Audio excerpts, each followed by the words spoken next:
अस्सलाम वालेकुम everyone, welcome back to brand new video.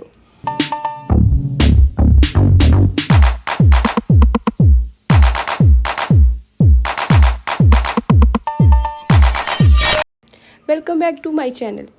आज की इस वीडियो में मैं आप लोग के साथ डिज़ाइनर शर्ट की कटिंग और स्टिचिंग शेयर करूंगी, जो कि आप लोगों ने इंट्रो में देखा होगा। बहुत ही खूबसूरत स्टिच हुई है। आपने वीडियो को लास्ट तक ज़रूर देखना है, और अगर अभी तक आपने मेरे चैनल को सब्सक्राइब नहीं किया प्लीज़ सब्सक्राइब माय चैनल। तो वीडियो को स्टार्ट करते हैं। यहाँ पर मैंने फैब्रिक को 4 फोल्ड में तय लगा के रख लिया है। इसकी ये 4 ओपन साइड है और मेरी साइड वाली जो इसकी 2 क्लोज साइड है। तो यहाँ पर बेसिकली मैं लॉन्ग शर्ट की कटिंग करने वाली हूँ, ठीक है। इसकी मैं लेंथ यहाँ पे 43 इंचज़ रख रही हूँ। आप लोग अपनी लेंथ जो है अपने हिसाब से रख लीजिएगा।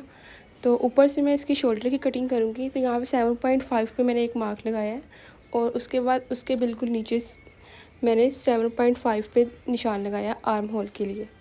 तो इस निशान को मैंने मिला दिया है। अब मैं ऊपर से चेस्ट की निशान लगाऊंगी चेस्ट का। तो यहाँ पर मैं 10 इंच पे चेस्ट का निशान लगाया है मैंने, ठीक है। तो यहाँ पर हम अपने आर्म होल की गुलाई दे लेंगे। गुलाई दे के तो इसके फ्रंट पार्ट की कटिंग अलग करेंगे और बैक पार्ट की कटिंग अलग करेंगे। तो यहाँ पर मैं 14 इंच पे निशान लगा रही हूँ, ठीक है। आप चाहें तो 12 भी रख सकते हैं, लेकिन मैं लॉन्ग शर्ट की कटिंग कर रही हूँ तो इस हिसाब से मैंने 14 रखा है। और इसकी जो मैंने फिटिंग की स्लाइड लगानी है ना, वो मैंने 7 इंच पे उसका निशान लगाऊंगी। तो यहाँ पर मैं इसका फिटिंग का निशान जो है वो मैं 9 इंच पे लगा रही हूँ। और अब यहाँ पे हिप का निशान लगाऊंगी। हिप मैंने 11 इंच रखी थी, और उसके बाद मैंने ऊपर से हाफ इंच का छोड़ के वहाँ पे मैंने एक मार्क लगाया है कटिंग करने के लिए शोल्डर की, ठीक है। तो ये आर्म होल की मैं कटिंग कर रही हूँ। फ्रंट पार्ट की आपने 2 पीस की अलग कटिंग करनी है, और बैक के 2 पीस की अलग कटिंग करनी है, ठीक है। क्योंकि फ्रंट वाला थोड़ा डीप होता है और बैक वाला डीप इतना नहीं होता। तो ये आप लोग देख सकते हैं कि फ्रंट 2 पार्ट्स की मैं कटिंग कर रही हूँ।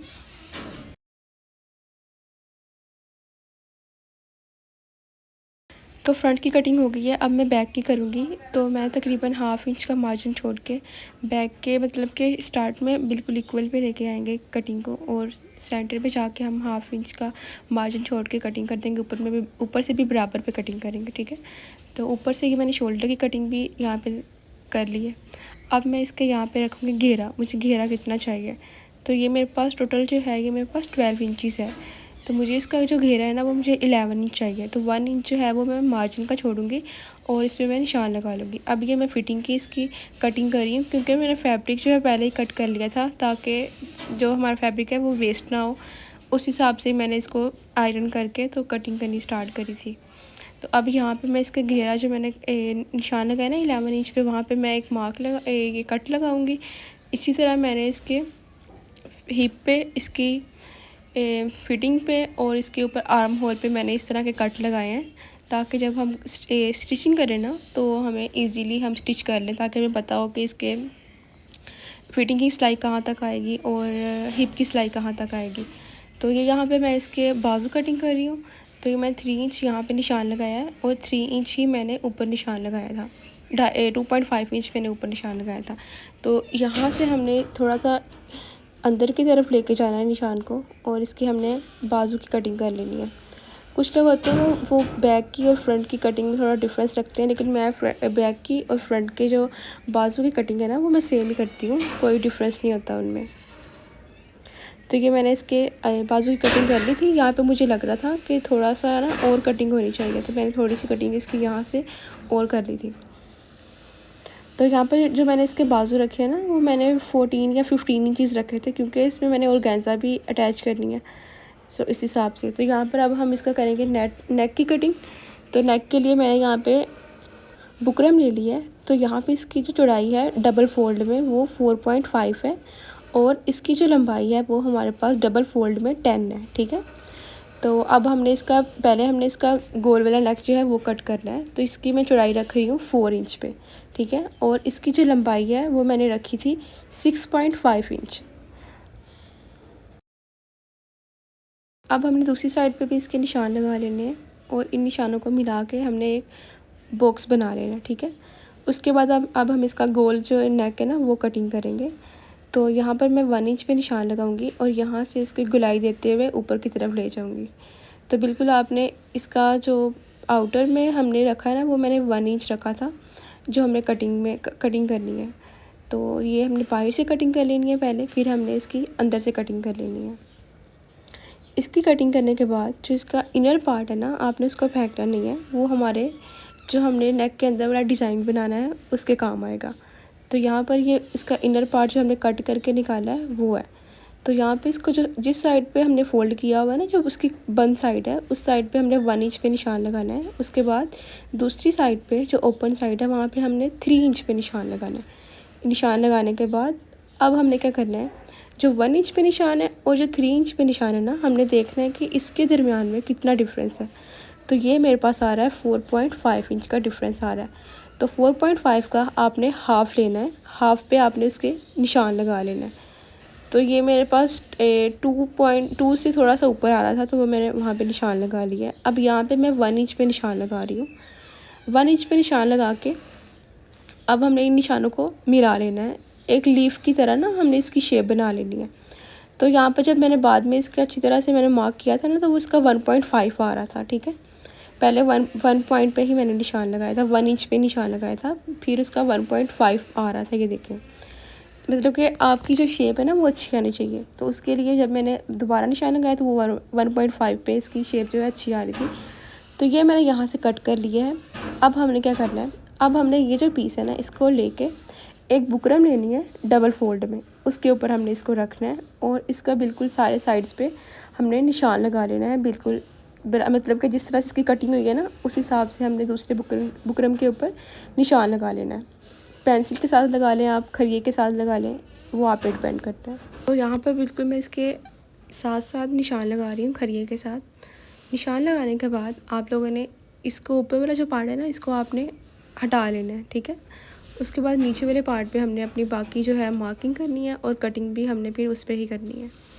तो ये यहाँ पे मैंने निशान लगा लिया है। अब हमने क्या करना है, अब हमने इसको बाहर की तरफ, इस निशान को ना बिल्कुल वहाँ से गुलाई दे के बाहर की तरफ निकाल देना है। उसके बाद यहाँ पे मैं इसकी जो लंबाई है वो मैंने 8 इंच रखी थी। आप चाहें तो अगर आपको लंबा पसंद है तो आप उस हिसाब से 10 इंच रख लें, 12 रख लें, लेकिन मैंने यहाँ पे इसकी 8 इंच रखी थी। और यहाँ से इसकी चौड़ाई जो थी ना, वो मैंने 1 इंच पे निशान लगाया था। 1 इंच पे नीचे निशान लगा के फिर मैं इसको स्केल के साथ दोनों निशानों को मिला दिया था और एक लाइन ड्रॉ कर ली थी।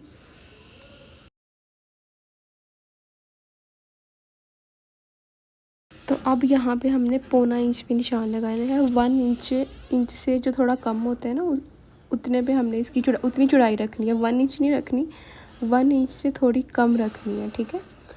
मतलब 1 पॉइंट या 2.1 इंच से कम पे निशान लगाना है, बिल्कुल इसके बाहर वाली साइड पे। यहाँ पर मैंने अंदर की तरफ 1 इंच पे निशान लगाया था और यहाँ पे मैंने एक कॉर्नर बना लिया है, ठीक है, कॉर्नर बना लिया है। तो आपने इस कॉर्नर को अच्छी तरह से ड्रॉ करके फिर इसकी कटिंग करनी है, क्योंकि ये फ्रंट पे आना है ना, तो अगर अच्छी कटिंग नहीं होगी तो अच्छा स्टिच भी नहीं होगा। तो जो मैंने इसके पॉइंट्स लगाए थे बाहर वाली साइड पे, मैंने उस पर एक लाइन ड्रॉ कर ली है। अब मैं इसकी कटिंग कर लूँगी। कटिंग करने के बाद आपने इसके दोनों पीसीस को ना सेपरेट कर लेना है। सेपरेट करके फिर आपने इसको फैब्रिक के ऊपर अटैच करना है। तो यहाँ पर इसकी कटिंग जो है वो हो गई है। तो ये कुछ इस तरह से इसकी शेप आई है। तो अब मैं सेंटर से इसको बिल्कुल कटिंग कर लूँगी और इसको फैब्रिक के ऊपर अटैच कर लूँगी और आयरन कर लूँगी, ठीक है। आयरन करने के बाद अब हमने जो इसका फ्रंट वाला नेक, जो हमने गोल वाला नेक कटिंग किया है ना, उसको हमने अपनी शर्ट के ऊपर पहले उसको अटैच करना है, उसके बाद हमने इसको करना है। तो यहाँ पर मैंने इसका जो एक्स्ट्रा फैब्रिक बाहर को निकला था ना, उसको मैंने ये वाली ग्लू के साथ जोड़ लिया था। तो अब मैं जो फ्रंट वाला नेक जो है, हमने गोल वाला नेक कटिंग किया था, इसको मैंने फैब्रिक के ऊपर अटैच किया है और इसकी साइड्स जो है उसको मैंने अंदर की तरफ फोल्ड कर लेना है। इस पर आपने एक सिलाई लगा लेनी है। सिलाई लगाने के बाद आपने इसका सेंटर से शर्ट के साथ इसको ज्वाइन करना है। उसके बाद बाहरी वाली इसकी सारी सिलाई लगा लेनी है, मतलब कि एक साइड से लेकर दूसरी साइड तक बाद में लगानी है। तो फिर इसकी सिलाई लग गई है। अब मैंने इसकी कटिंग कर ली थी। कटिंग करने के बाद मैंने इसको आयरन कर लिया अच्छी तरह से। आयरन करके तो फिर अब जो हमने इसका बीच वाले रेडी किया है ना, उसको हमने रख के इसके ऊपर देखना है तो यहाँ पर मैं इसके ऊपर से डिस्टेंस जो है ना वो मैं रख रही हूँ 3 इंच पे। दोनों साइड्स पे मैंने 3 इंच पे निशान लगा लिया है। उसके बाद मैंने B6000 जो ट्यूब है ना उसके साथ मैंने इसको अटैच कर लिया था, ताकि जब हम इसको स्टिच करें ना तो इजीली स्टिच हो जाएगी। तो ये देखिए मैंने दूसरी साइड पे भी 3 इंच पे निशान लगाया और उस हिसाब से आपने इसको एडजस्ट करके रख लेना है और ग्लू के साथ अच्छी तरह से ऊपर से भी और नीचे से भी अटैच कर लेना है, ताकि जब हम इसको स्टिच करें तो ये आगे पीछे ना हो जाए। तो यहाँ पर मैं इसको ऐसे ही अटैच नहीं करूँगी, इस पर मैं एक लेस ऐड करूँगी। आप चाहें तो आप लेस ऐड कर लें, नहीं तो इस तरह से सिंपल भी प्यारा लगता है। तो यहाँ पर इसकी मैंने बाहर वाली साइड पे ना लेस अटैच की है, बिल्कुल इसके नीचे रख के साइड पे सिलाई लगा दी है। और इसका कॉर्नर जो है वो आपने वहाँ पे ज़रा ध्यान से आराम से ये जो लेस है ना थोड़ी सी एक्स्ट्रा छोड़नी है, ताकि जब हम इसको अटैच करें ना तो इसका जो है वो नीचे से अच्छी शेप आ जाए। तो ये देखें यहाँ पे मैं ग्लू के साथ इसको अटैच कर रही हूँ। ग्लू लगा के हल्का सा ऊपर से प्रेस किया तो ये साथ अटैच हो जाएगा। अब मैंने यहाँ पे इस पर सिलाई लगानी है, तो मैंने शुरू से सिलाई को स्टार्ट किया है। यहाँ से मैं इसको जो हमने लेस लगाई है ना उस तरफ ले जाना है। यहाँ से मैं मशीन का पाँव उठाऊँगी और इसको घुमा लूँगी, घुमा के तो अब मैंने इसको यहाँ से इधर को सिलाई ले आनी है अंदर की तरफ, ठीक है। इस तरह से क्या होगा कि जो नेक है ना ये शर्ट के साथ अटैच हो जाएगा। तो आपने इस सिलाई को बिल्कुल इसके किनारे पे लगाना है, ठीक है। तो इस सिलाई को बिल्कुल ऐसे एक साइड से ले जाके दूसरी साइड पे ले जाके ख़त्म कर देना है।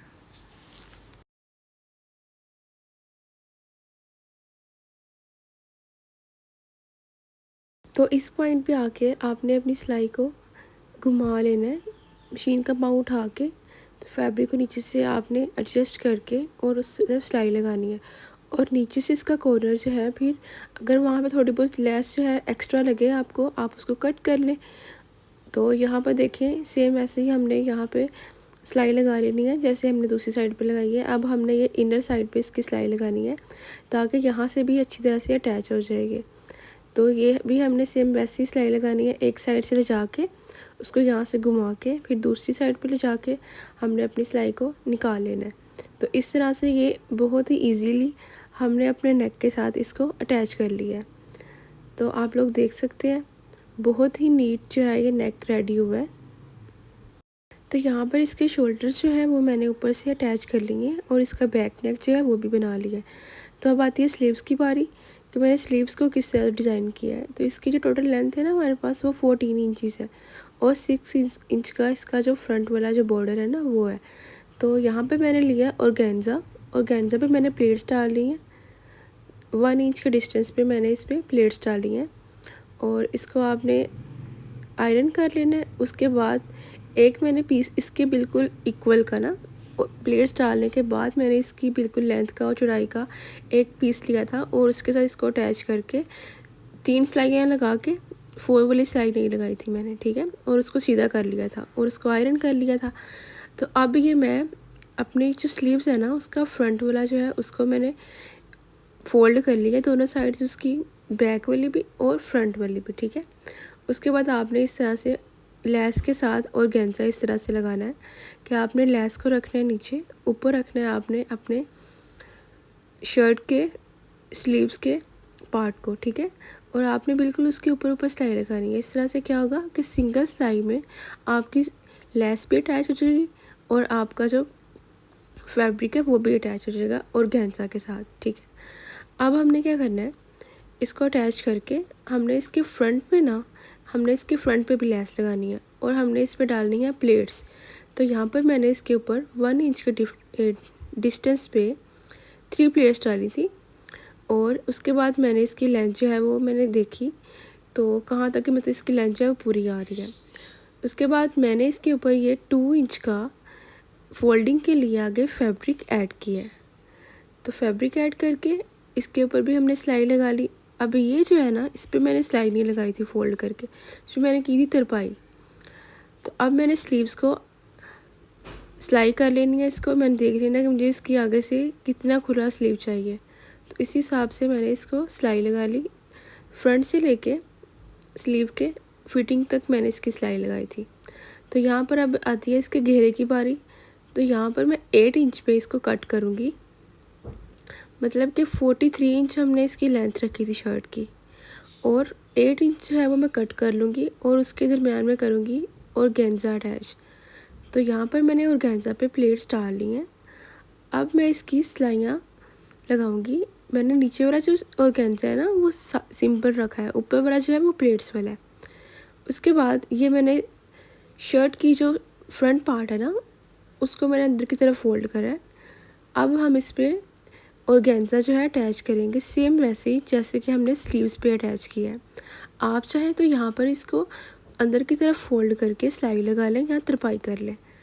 तो अब मैं यहाँ पर ऑर्गेन्जा के साथ लेस जो है इस तरह से अटैच कर रही हूँ कि आपने लेस को बिल्कुल सीधा रखना है जहाँ पर आपने सिलाई लगानी है, उसके ऊपर ही आपने अपने फैब्रिक को रख लेना है और बिल्कुल हल्के हाथों से सिलाई लगाते जाना है। इस तरह से ये होगा कि आपकी ऑर्गेन्जा भी लग जाएगी और आपकी लेस भी लग जाएगी एक ही सिलाई में। और यहाँ पर एक चीज़ मैं क्लियर कर दूँ कि यहाँ पे जो मैंने ऑर्गेन्जा लिया है ना इसकी लेंथ मैंने ली थी शर्ट के हिसाब से, और इसकी जो चौड़ाई है ना वो मैंने ली थी 4 इंचज़। आप चाहें तो इससे ज़्यादा रख सकते हैं, लेकिन मुझे इतनी सही लगी थी तो मैंने 4 इंचज़ ही रख ली थी।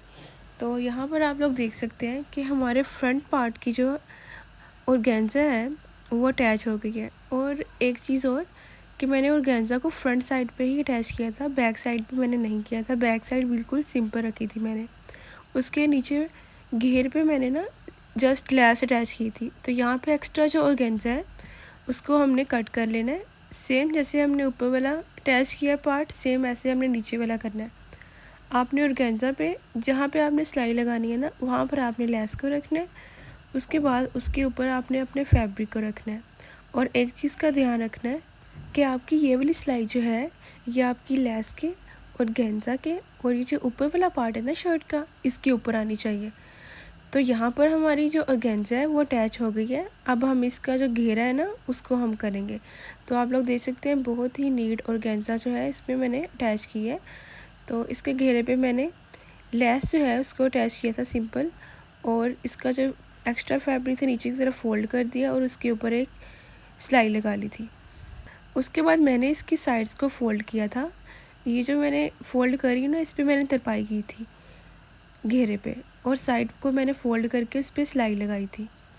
तो यहाँ पर जहाँ ऑर्गेन्जा आ रहा है ना वहाँ पे मैंने सिलाई नहीं लगाई थी, वहाँ से मैंने स्किप करके अपनी सिलाई को आगे ले जाके तो मैंने साइड्स पे फ़ोल्ड करके साइड्स को सिलाई लगा ली थी। तो जहाँ पर ऑर्गेन्जा है ना वहाँ पे मैंने बाद में तरपाई की थी इसकी। तो ये आप लोग देख सकते हैं यहाँ से मैंने स्किप कर दिया और उसके बाद मैंने अपनी सिलाई को आगे ले जाके इस तरह से सिलाई को घुमा के दूसरी साइड पे ले आई हूँ। सेम ऐसे ही मैंने दूसरी साइड पे भी सिलाई लगाई थी। तो यहाँ पर हमारी शर्ट जो है वो रेडी हो गई है। उम्मीद है आपको बहुत पसंद आई होगी। अगर आपने अभी तक मेरे चैनल को सब्सक्राइब नहीं किया so please subscribe my channel. Don't forget to like, comment and share my video. Thank you so much for watching. माशाल्लाह माशाल्लाह बहुत ही प्यारी शर्ट जो है वो रेडी हुई है। एक इसका कलर बहुत औसम है और दूसरा ये कि जो मैंने इसमें ऑर्गेन्जा लगाई है ना वो बहुत कमाल की लग रही थी। तो ये पहना हुआ भी आप लोग देख सकते हैं कि इसकी लुक कुछ इस तरह से लग रही थी। बहुत प्यारा लग रहा था पहना हुआ। आप लोग भी ज़रूर बनाइएगा और मुझे बताइएगा कि आप लोगों को ये नेक डिज़ाइन, इसकी स्लीव्स का और इसके बॉर्डर का डिज़ाइन जो है वो कैसा लगा। मिलते हैं नेक्स्ट वीडियो में, तब तक के लिए रब रखा।